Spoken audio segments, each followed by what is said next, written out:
Good morning. Do you have your teacup? Let's start off with a little wiggle to find a comfortable spot. And settle in as we feel the warmth of the teacup on our fingers and the weight in our hands. And let that bring our focus right here. You might have kids running around in another room. That's fine. You might have all kinds of distractions around you. For a few minutes, just try to let them be. They're fine there. They can do their own stuff while we're doing this. While we're keeping our focus just right here, right close to us in our teacup. You can take a deep breath and smell the aroma of your tea. Think about the plants who are in your teacup. You can take a sip of your tea and taste the flavors on your tongue. And you can remember that those flavors are parts of the plant. They are chemicals that the plant created inside itself, just like we create hormones and red blood cells. You can feel the warmth of your tea on your tongue and as it goes down into your belly. And just let yourself be centered here.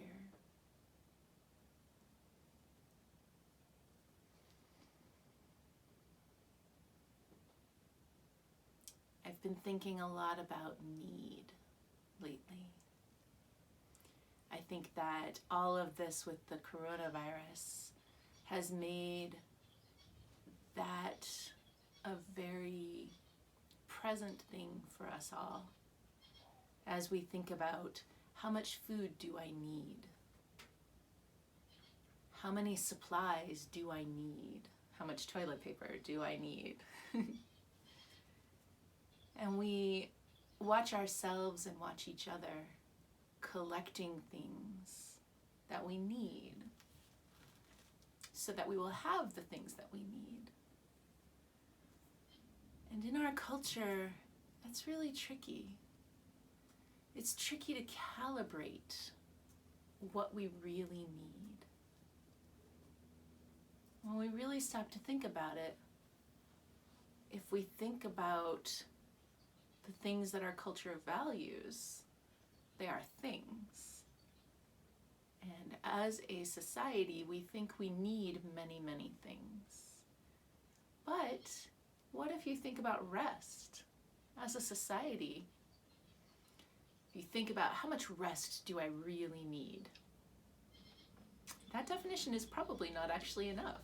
You probably actually need more rest than you think you do. You probably actually need fewer things than you think you do. So maybe we can just take a few minutes to think about the concept of enough.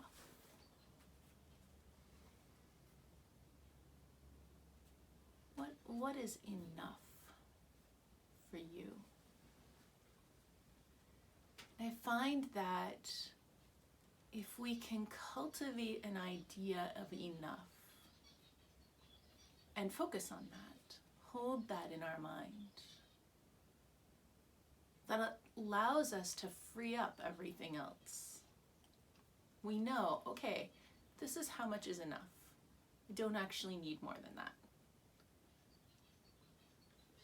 And so when we think about, well, how many sweaters is enough? All right, well, 5 sweaters is enough, or whatever the number of sweaters is enough. How many teacups is enough? How many chocolate chip cookies is enough? Any of those things, anything. We can think about how much rest is enough. Probably more than you think. how much community time is enough. Maybe we're starting to realize that it's more than we thought. There's no right answers to this question. It's different for every person because we do have different needs. We're all different. But what I find is that if I think about what is enough, that stops the constant needing. It stops the feeling of there will never be enough. If I know what is enough, then when I have it, I'm finished. I'm done. I'm free.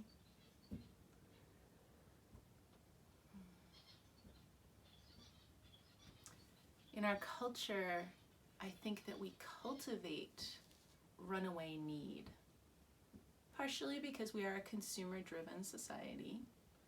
And so advertisers prey on that concept of there can never be enough. But there can be.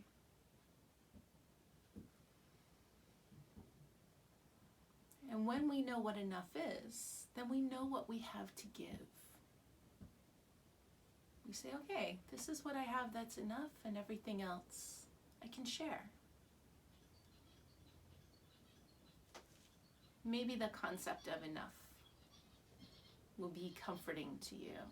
Maybe it will allow you to find some freedom from our society's tendency to always be seeking more. It takes a long time to calibrate enough, and enough is not the same from phase to phase in our lives.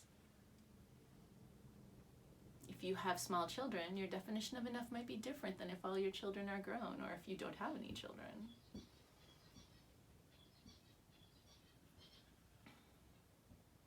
So maybe we can take some time in our lives to just think about what is enough for me right now. It's an exercise you can just repeat from time to time. What is enough for me right now? What is enough work to do right now? When am I allowed to stop? When have I produced enough? When have I done enough? Those are things we need to think about also. Otherwise, we're never allowed to stop. We always have to check our emails before bedtime.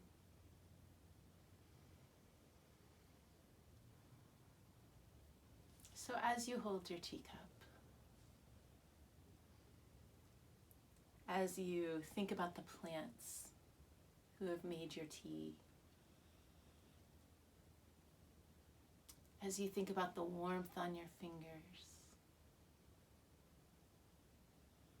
maybe think a little bit about what is enough for you today, just today, and see how that makes you feel. And I'll see you again tomorrow with another cup of tea.